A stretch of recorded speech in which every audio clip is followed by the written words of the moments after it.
अस्सलाम नादरीन, मैं हूं असद अली तूर अपने प्रोग्राम असद तूर अनसेंसर्ड में। आज जो हम आपको बड़ी खबर लेके आए हैं कि वफाकी हुकूमत ने जो पाकिस्तान की सुप्रीम कोर्ट के चीफ जस्टिस हैं उनके मज़ीद आप कह लें पर काटने का अब आज फैसला लेगी।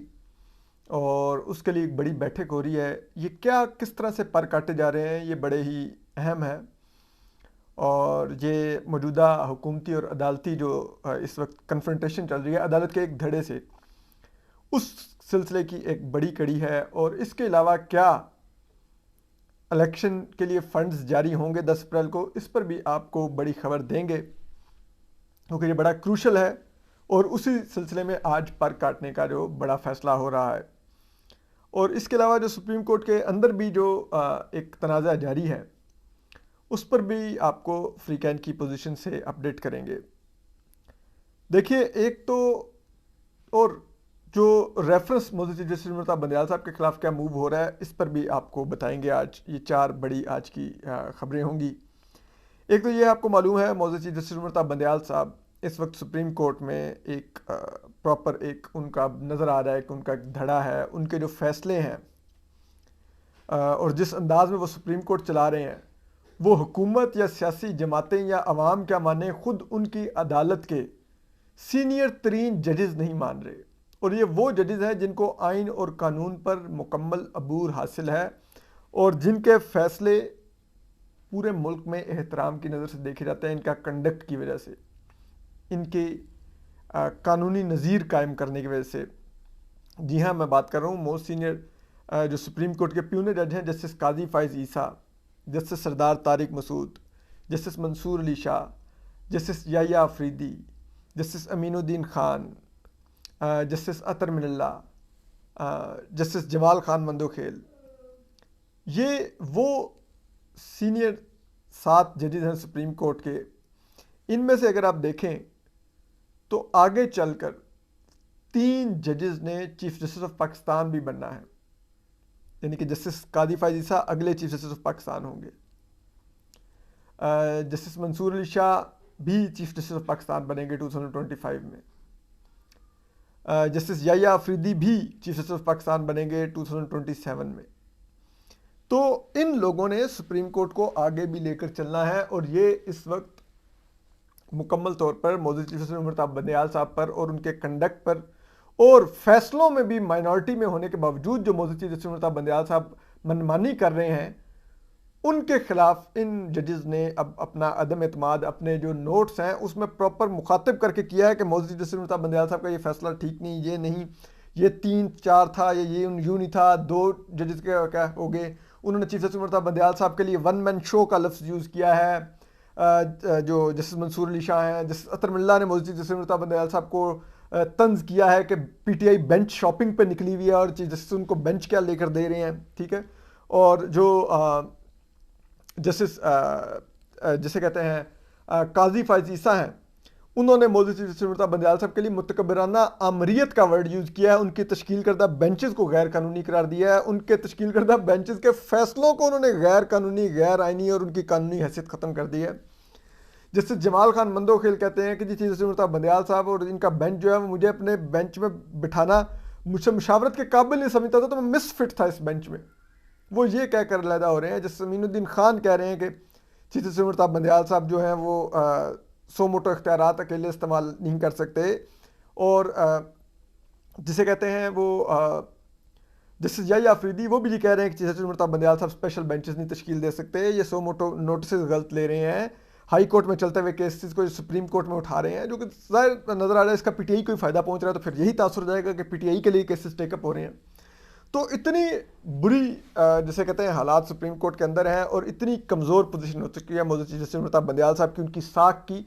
और ये उन्होंने अपनी साख के नाम पर पूरी की पूरी सुप्रीम कोर्ट की साख भी दाव पर लगा दी है और वो तकरीबन ख़त्म हो चुकी है इस वक्त। तो जब एक इदारे की जो अपने फैसलों पर अमल दरामद ही अपनी साख की बुनियाद पर करवाता हो और अपना जो ताकत है वो अवाम के एतमाद से हासिल करता हो, जब और अवाम का एतमाद वो इस बुनियाद पे रखता हो कि तमाम फ्रीकैन ये मानते हो कि वो इम्पार्शल है, यानी कि गैर जानिबदार इदारा है, और गैर जानिबदारी की बुनियाद पर जो फैसला देगा वो इंसाफ पर मबनी होगा। जब वो ये गैर जानिबदारी का तासुर सुप्रीम कोर्ट खो चुकी है तो फिर अवाम का एतमाद भी जाता रहा है। तो ये एक बड़ा ही अफसोसनाक पहलू है। इसी वजह से जैसे अतर मिल्ला ने कहा कि सियासी जमातों के सियासी केसेस उठाने से एक सियासी जमात की जीत तो हो जाती है लेकिन अदलिया यकीनन हार जाती है। और इसी तरह उन्होंने ये भी कहा कि जजों को अपनी रोब्स के अंदर सियासतदान नहीं नज़र आना चाहिए। तो ये उन्होंने चीज़ जैसे बंदयाल साहब को लिखा, उनके साथी जस्टिस इजाजुल हसन, जस्टिस मुनीब अख्तर को लिखा। ये सब कुछ अगर देखें तो जो कुछ लिखा जा रहा है, जस्टिस शाहिद वहीद पर अप्लाई होता है, जस्टिस मदर आलम मियाँ खेल पर अप्लाई होता है, जस्टिस आयशा मलिक पर अप्लाई होता है, जस्टिस हसन नज़र रिजवी पर अप्लाई होता है। तो ये सब कुछ एक हालात हैं सुप्रीम कोर्ट के अंदर। तो अब ऐसे में देखें आगे क्या बढ़ता है मामला। लेकिन अब इन तमाम इस एनवायरनमेंट में जब मोदी जी बंदयाल साहब इतनी कमज़ोर विकेट पर खड़े हुए हैं और उस कमज़ोर विकेट पर खड़े होने के बावजूद उनको लग रहा है कि वो अपने फैसलों पर अमल दरामद करवा पाएंगे और वो इलेक्शन करवा लेंगे 14 मई को, तो जिसे कहते हैं क्या मुज़ायका है ख्वाहिशें रखने और ख्वाब देखने में। आप दिन के टाइम भी ख्वाब देख सकते हैं। इलेक्शन यकीनन 90 दिन में ही होने चाहिए। आइन कहता है 90 दिन, तो 90 दिन ही है। लेकिन जिस अंदाज में मोदी चीफ बंदयाल साहब ने ये तमाम मामला चलाया है आइन पर अमल दरामद का, उसने ना सिर्फ इस तमाम के तमाम मामले को मुतनाज़ा कर दिया बल्कि अदालत की साख भी ख़त्म कर दी और मोदी चीफ बंदयाल साहब की लेगेसी को भी एक बड़ा घाव लगा है इससे। तो अब जो हुकूमत ने ये सब कुछ देखते हुए अब 3 चीज़ों पर आज काबीना का इजलास बुलाया है हंगामी तौर पर। और ये इतवार वाले दिन जिस दिन छुट्टी होती है ये काबीना का इजलास हो रहा है। इसमें 3 चीज़ों को एजेंडे पर रखा गया है। एक चीज़ है जिसे कहते हैं तौहीन अदालत के इख्तियारात मोदी चीफ बंदयाल साहब के। दूसरी चीज़ एजेंडे पर है वो है इलेक्शन के लिए फंड्स जारी होने हैं कि नहीं। और तीसरी चीज़ है कि मोदी बंदयाल साहब के खिलाफ रेफरेंस दायर होना है कि नहीं। ये अब इस पर एजेंडे पर ज़ेरे गौर है। तो देखिए पहला जो मामला है उसका हम जिक्र कर लेते हैं, वो है इलेक्शन के लिए फंडिंग का। इलेक्शन के लिए फंडिंग का जो मामला है उसके लिए अब देखिए इसहाक डार साहब का अमेरिका का दौरा भी मनसूख हुआ है, जहाँ पर उन्होंने IMF से बहुत क्रूशल मुज़ाकरात करने थे और वर्ल्ड बैंक के हुक्काम से मुलाकातें करनी थी। लेकिन जो अदलिया ने जो बहरान खड़ा किया आइनी, उस बुनियाद पर उनको ये दौरा मनसूख करके यहाँ पर रुकना पड़ा। तो क्या यहाँ पर उनके रुकने का मतलब ये है कि वो फंड्स जारी करने जा रहे हैं? तो नहीं, ऐसा नहीं है। जो इकनॉमिक एडवाइजरी काउंसिल या इकनॉमिक जिसे कहते हैं वो दूसरी क्या होती है ECC, तो इन दोनों के कोई ना तो इजलास का इम्कान है ना ही अभी तक बुलाए गए हैं। आज 9 तारीख हो गई है, कल 10 तारीख तक ये फंड्स जारी होने हैं। तो जब इनका इजलास ही नहीं बुलाया गया तो फंड्स कहाँ से जारी होंगे? तो हुकूमत ने आज ये तय करना है, जो कि तय हो जाएगा, कि वो इलेक्शन के लिए फ़ंड्स नहीं देगी। और उसके लिए हुकूमत ये जवाब देगी कि एक फ़ौजी ऑपरेशन शुरू हो रहा है और उस फौजी ऑपरेशन के होते हुए हम लोग ये इस तरह के फ़ंड्स जारी करना अफोर्ड नहीं कर सकते। हमें जो फौजी ऑपरेशन शुरू हो रहा है उसके लिए फ़ंड्स डाइवर्ट करने हैं। एक चीज़ तो ये होगी। दूसरी चीज़ पर अगर अब आप आ जाएं, वो है अब इस बुनियाद पर अगर 10 तारीख को फ़ंड्स नहीं जारी होते इलेक्शन कमीशन को, जो कि तकरीबन 21 अरब रुपए हैं, तो फिर इलेक्शन कमीशन को 11 अप्रैल को सुप्रीम कोर्ट को रिपोर्ट जमा करवानी है कि फ़ंड्स आए कि नहीं आए।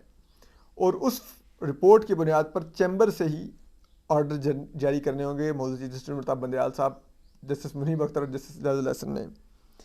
तो अब यह है कि वो फिर तौहीन अदालत लगा सकते हैं, हुकूमत ने अमल नहीं किया। तो उसके लिए आज वफाकी हुकूमत ने जो सुप्रीम कोर्ट के जो तौहीन अदालत के इख्तियार है उसको तरमीम का भी फैसला किया है, उसमें तरमीम का भी फैसला किया है कि उसमें तरमीम करके ये जो एक सुप्रीम कोर्ट की एक आर्म है, एक स्ट्रॉन्ग आर्म है, उसको वीक किया जाए ताकि वो उस तरह से वफाकी हुकूमत पर इस तरह के काम ना करने पर इसको हुक्म अदूली ना कंसिडर कर सकें और उसकी बुनियाद पर तौहीन अदालत की कार्रवाई ना इनिशिएट कर सकें। फिर जो तीसरा है वो है रेफरेंस का मामला। अब ज़रा ये बता रहे हैं कि जो हुकूमत की जो कानूनी टीम थी जिसमें जायद हामिद साहब थे, अटॉर्नी जनरल थे, मंसूर उस्मान अवान साहब और वफाकी वज़ीर कानून आज़म नज़ीर तारड़ साहब और दीगर सीनियर जो हुकूमत के मेंबर्स थे उस कमेटी के अरकान में जो मुशावरत हुई है उसमें इस नतीजे पर पहुंचा गया है कि मौजूद चीफ जस्टिस उमर ताब बंदयाल साहब, जस्टिस इजाज़ुल एहसन साहब, जस्टिस मुनीब अख्तर साहब और जस्टिस मुज़ाहिर अकबर नकवी के साथ सफिशेंट ग्राउंड है मिसकंडक्ट का रेफरेंस फाइल करने का, और उसके लिए इस कमेटी ने वफाकी हुकूमत को रिकमेंड कर दिया है कि अगर वो चाहें तो रेफरेंस फाइल हो सकता है। उस पर भी आज की काबीना में फैसला लिया जाएगा कि वो रेफरेंस फाइल करना है कि नहीं। अगर आज की काबीना की मीटिंग में कंसेंसस पाया गया तो इन चारों मौजूद जज साहबान के खिलाफ रेफरेंस भी मूव होगा। हम आपको मज़ीद अपडेट करेंगे। अपना ख्याल रखिए। अल्लाह हाफिज़।